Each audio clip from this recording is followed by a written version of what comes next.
For 3 years, the Great Depression had tormented Americans. 3 years into the Depression, the American system was in grave danger. Unless it could change and change quickly, it might not survive. Almost overnight, the Wall Street crash of 1929 shattered America's confidence in its economy.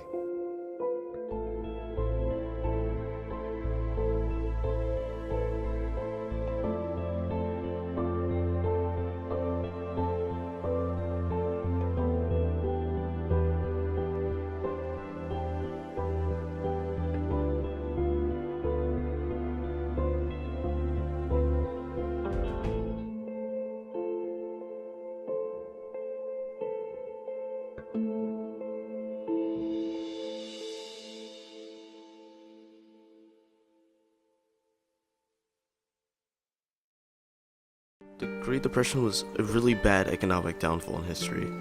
It lasted from 1929 to 1939. It began after the stock market crash of October 29th. It also made Wall Street panic and wiped out millions of investors. And by 1933, the Great Depression got to its lowest point. 15 million Americans were affected by it, by being unemployed, and almost half of the country's banks had already failed.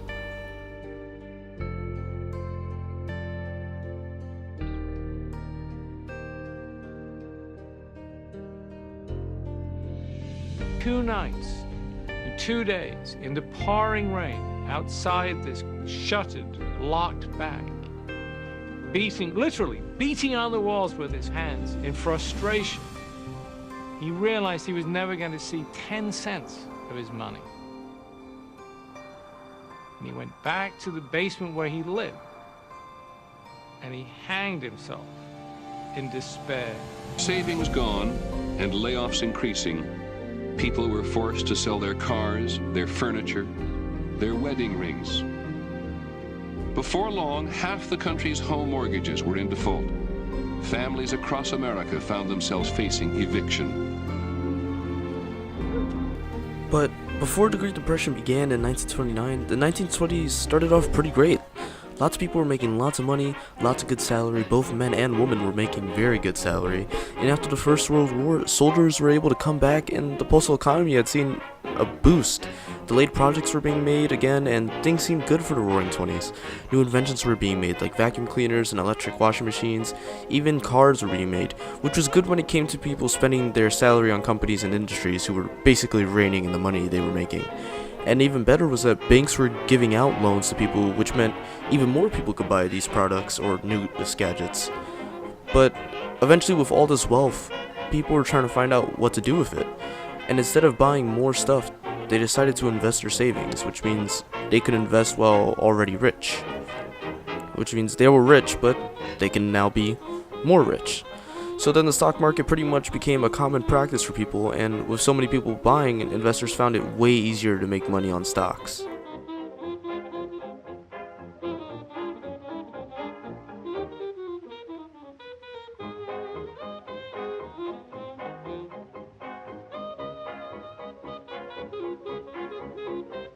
So by the time 1929 came and America's wealth had doubled and the stocks were rising faster and faster, companies were having trouble keeping up with justifying their stock price, which meant companies and industries' productions of products were slowing down and people weren't buying as many things anymore.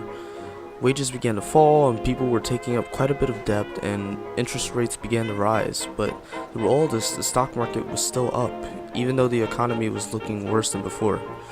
But investors were more or less ignoring these problems and buying some as if everything was fine or exceptional.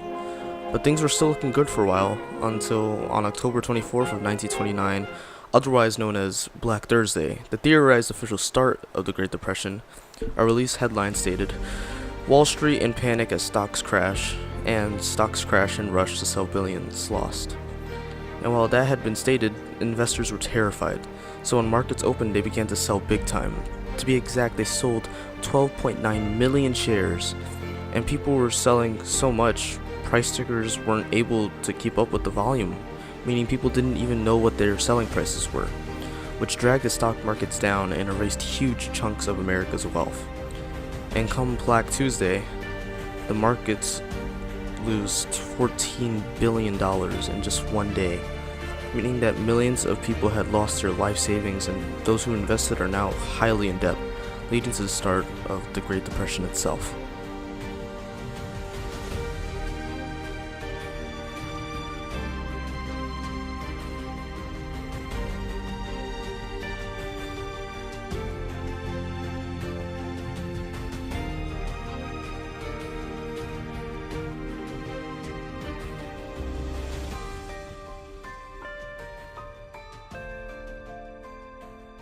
(1930 through 1939) was especially a rough time. 4 million Americans looking for work could not find it, and that number had risen to 6 million in 1931. And more people became homeless and jobless, leading to many protests, deaths, and even worse downfalls in American history. And while our 32nd president Franklin D. Roosevelt gave fiscal intervention to do little to reduce the struggle, the Great Crisis didn't officially end until the Third Reich in Germany in 1939. Not only was the Great Depression felt all over America, but quite a great amount of countries were affected by this too, including Germany, which led to the rise of Adolf Hitler, who used the despair of the German people as a rallying call, which led to the creation of the Nazi Party and the start of the Second World War in 1939. The war created more jobs in America, which ironically ended the tragedy but began another. And that's the history of the Great Depression.